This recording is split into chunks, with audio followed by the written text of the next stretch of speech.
नमस्कार दोस्तों, हर है मारवाड़ जुगाड़ यूट्यूब चैनल में आपको एक बार बड़ा स्वागत है। तो मैं हूँ आपका हाथी रावताराम चौधरी और आज आप सुनो अश्वत्थामा की कहानी।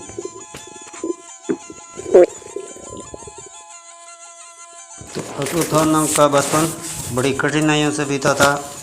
उसके पैदा होने के समय द्रोणाचार्य बहुत निर्धन थे। उनके पास अपनी पत्नी और बालक के पालन पोषण के लिए भी पर्याप्त धन नहीं था। दूध के लिए गाय तक नहीं थी। एक दिन अश्वत्थामा बहुत भूखा था।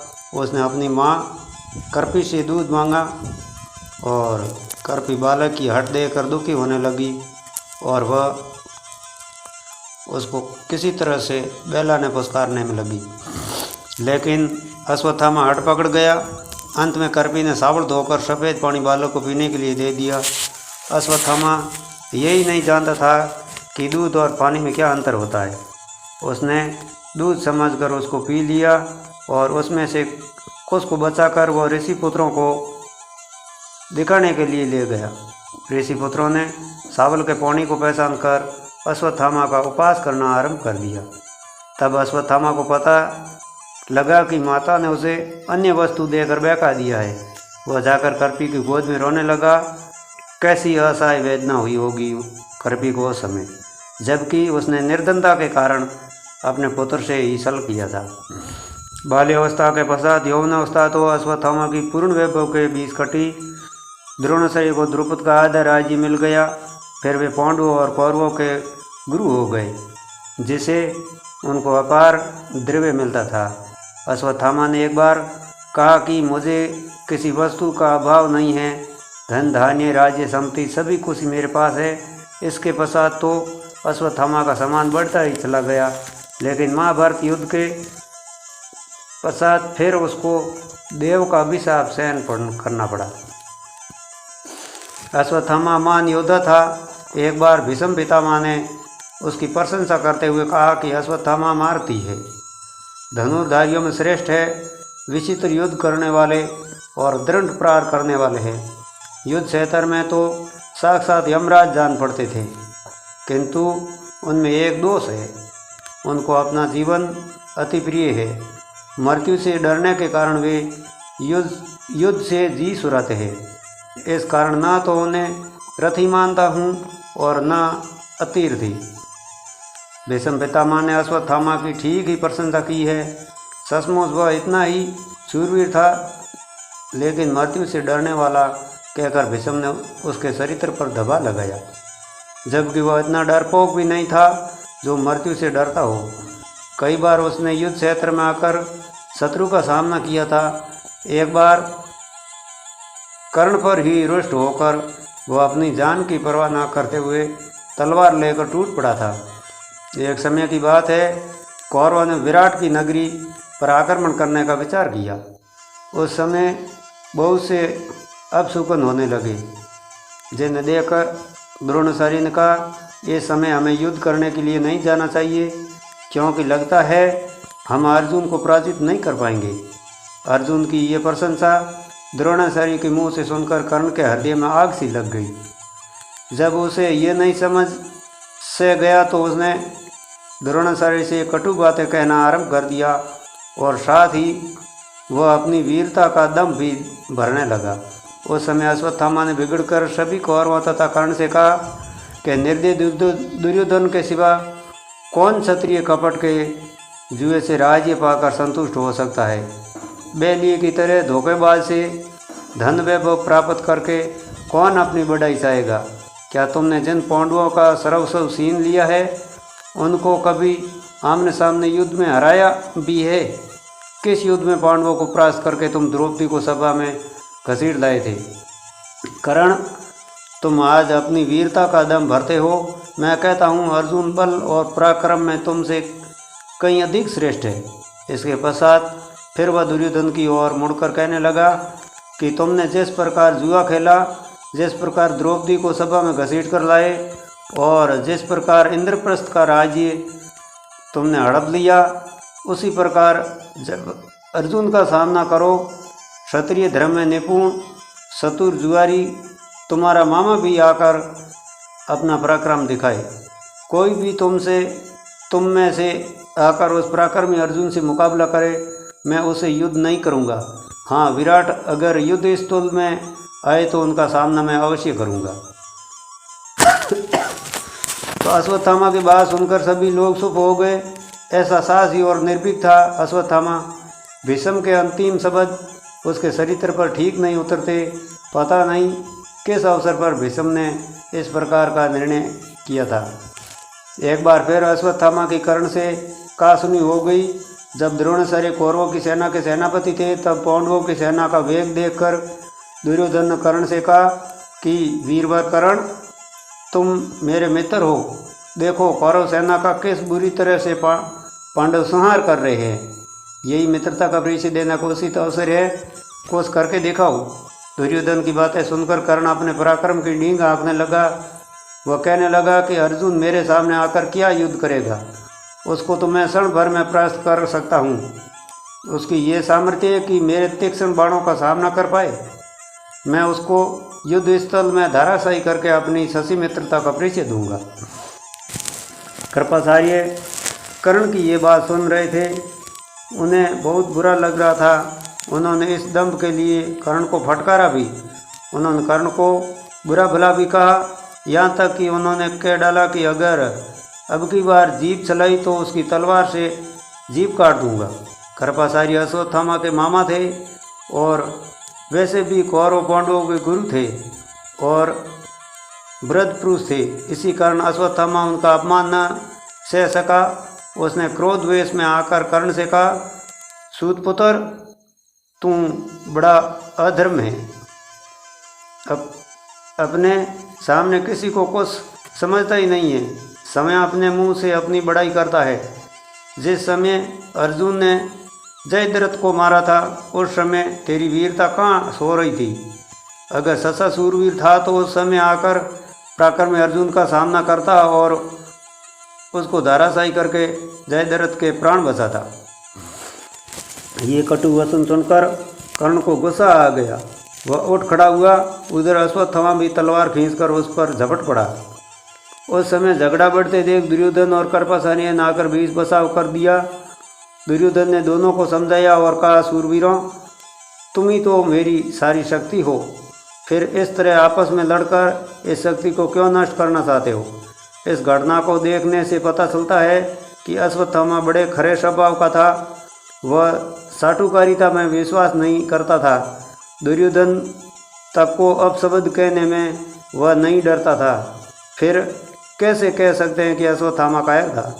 लेकिन बाद में चलकर तो उसने चारों ही की तरह इस प्रकार के आदताई जैसे कर्म किए कि उसने उसकी सारी शूरता पर पानी फेर दिया। वह घृणित और क्रूर समझा गया। उसने द्रौपदी के 5 पुत्रों को उस समय मारा था जब वे अचेत सो रहे थे। लेकिन क्यों वह इतना क्रूर और बर्बर पिशाच जैसा हो गया, उसके पीछे कारण है। उसके पिता की हत्या भी अन्यायपूर्वक की गई थी।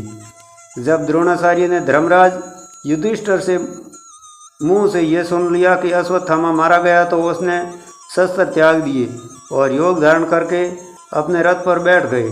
तभी धृष्टद्युम्न ने आकर उसका सिर काट डाला। द्रोणाचार्य को अपने लिए ये फल मिलता था, क्योंकि उन्होंने भी तो निहत अभिमन्यु का इसी प्रकार वध करवाया था। लेकिन जब अश्वत्थामा को पिता के इस प्रकार अन्यायपूर्ण वध की बात मालूम हुई तो उसको बड़ा दुख हुआ और उसने क्रोध में जलकर पांडवों और पंचालों को नष्ट कर डालने की प्रतिज्ञा कर डाली। दुर्योधन ने उसे और भी इसके लिए उत्तेजित किया। अश्वत्थामा को युधिष्ठिर पर भी बड़ा क्रोध आ रहा था, क्योंकि वह उस व्यक्ति को से कभी भी ऐसे झूठ की आशा नहीं करता था। उसने उसी क्षण अपनी भुजा उठाकर कहा कि आज इस अन्याय के बदले पांडवों के शव पृथ्वी पर पड़े मिलेंगे। मैं नारायण शास्त्र का प्रयोग करूंगा, जिसे मेरे सिवा और कोई नहीं जानता है। उसी के द्वारा मैं आज शत्रु के सारे गर्व को सूर करूंगा और उनको सदा के लिए इस पृथ्वी से मिटा दूंगा। दूसरे दिन अश्वत्थामा ने उसी नारायण शास्त्र का प्रयोग कर दिया। पांडवों की सेना में उसके कारण हाहाकार मच गया। असंख्य वीर योद्धा सत होकर पृथ्वी पर गिर पड़े और उस शस्त्र को रोकने की किसी में भी सामर्थ्य नहीं थी। उधर पांडवों के बीच द्रोणाचार्य की मृत्यु पर आपसी विवाद उठ खड़ा हुआ था। इस प्रकार अन्यायपूर्वक गुरु का मारा जाना अर्जुन और सात्यकी को अच्छा नहीं लगा। वे दोनों धृष्टद्युम्न को बुरा कहने लगे। गुरु की मृत्यु का उन्हें बड़ा शौक हुआ। यहाँ तक कि सात्यकी को गदा तानकर धृष्टद्युम्न को मारने के लिए आगे बढ़ाया। उस समय श्री कृष्ण का संकेत पाकर भीमसेन ने आकर उसे किसी तरह रोका, क्योंकि इधर तो अश्वत्थामा पांडव सेना का संहार करता हुआ आ रहा था और उधर आपस का झगड़ा बढ़ता चला जा रहा था। इस सबसे सर्वनाश की आशंका थी। गुरु की हत्या के लिए किसी ने तो स्वयं युधिष्ठिर तक को भी दोषी ठहराया। तब धर्मराज ने आवेश में आकर धृष्टद्युम्न से कहा कि तुम पांचालों की सेना लेकर भाग जाओ, वृष्णि, अंधक आदि वंशों के यादवों के साथ सात्यकी चले जाएं। श्री कृष्ण अपनी रक्षा आप कर लेंगे, अन्यथा सैनिक युद्ध बंद कर दें। मैं भाइयों के साथ जलती आग में भस्म हो जाऊंगा। मैंने झूठ बोलकर आचार्य का वध करवाया है, इसी कारण तो अर्जुन मुझ पर रुष्ट है। इसे तो मैं अपनी जान देकर अर्जुन को सुखी करना चाहूँगा। भला आचार्य ने हमारे साथ क्या क्या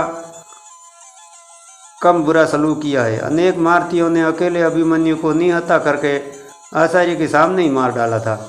द्रौपदी की दुर्गति भी इन्हीं के सामने हुई थी। दुर्योधन के थक जाने पर आचार्य ने ही उसे अभेद कवच बांधकर हम लोगों पर आक्रमण करने भेजा था। जयद्रथ की रक्षा करने में उन्होंने क्या कुछ नहीं उठा रखा था। मेरी विजय के लिए प्रयत्न करने वाले सत्यजित आदि पांचालों और उनके बड़े भाई बंधुओं के प्राण आचार्य ने ही तो ब्रह्मशास्त्र चला कर लिए थे।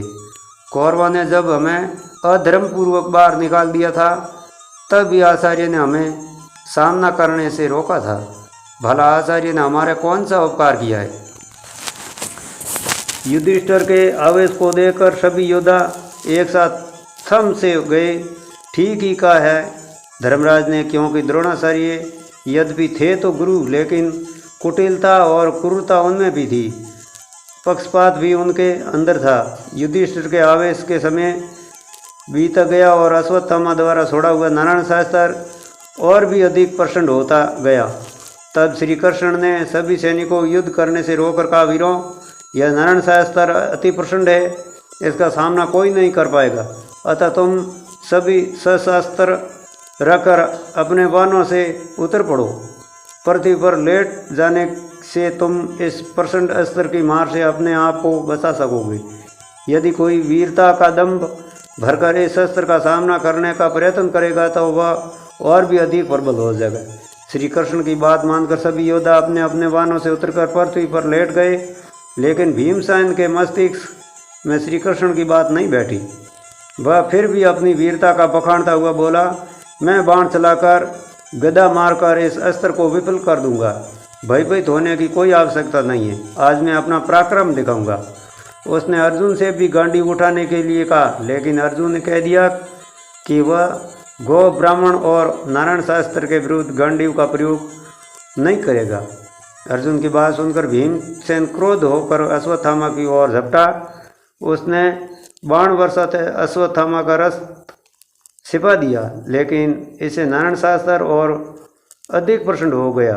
उस समय अर्जुन और श्री कृष्ण आकर भीमसेन के हाथ से शस्त्र सीने और उसको रथ से उतार लिया। इसके पश्चात नारायण शास्त्र शांत हुआ और इस तरह पांडवों का सर्वनाश होते होते बस गया। नारायण शास्त्र के शांत होने पर दुर्योधन ने फिर से अश्वत्थामा से उसी अस्त्र के प्रयोग के लिए कहा, लेकिन अश्वत्थामा ने दोबारा उसे नहीं चलाया। इसके बाद उसने पांडव सेना से भीषण युद्ध किया और इस बीच उसने अमोद और आग्नेय शास्त्र का प्रयोग किया। उसका विचार अर्जुन और कृष्ण सहित सारी पांडव सेना को नष्ट कर देना का था, लेकिन अर्जुन ने शीघ्र ही ब्रह्मशास्त्र का प्रयोग करके उस अस्त्र को शांत कर दिया। किंतु फिर भी क्षण भर में ही आग्नेय शास्त्र पांडवों की एक अक्षयणी सेना को तो भस्म कर गया। जब अश्वत्थामा को सी बस नहीं चला तो वह निराश होकर युद्ध भूमि से लौट पड़ा और धनुर्विद्या की निंदा करने लगा। रास्ते में उसे महर्षि व्यास मिले। उन्होंने उसे बहुत समझाया और कहा कि नादान, अर्जुन और कृष्ण को मारने की सामर्थ्य किसमें है, जो तू व्यर्थ अपनी निष्फलता पर इतना खेद करता है। व्यास जी के समझाने से अश्वत्थामा का हृदय का संताप मिट गया।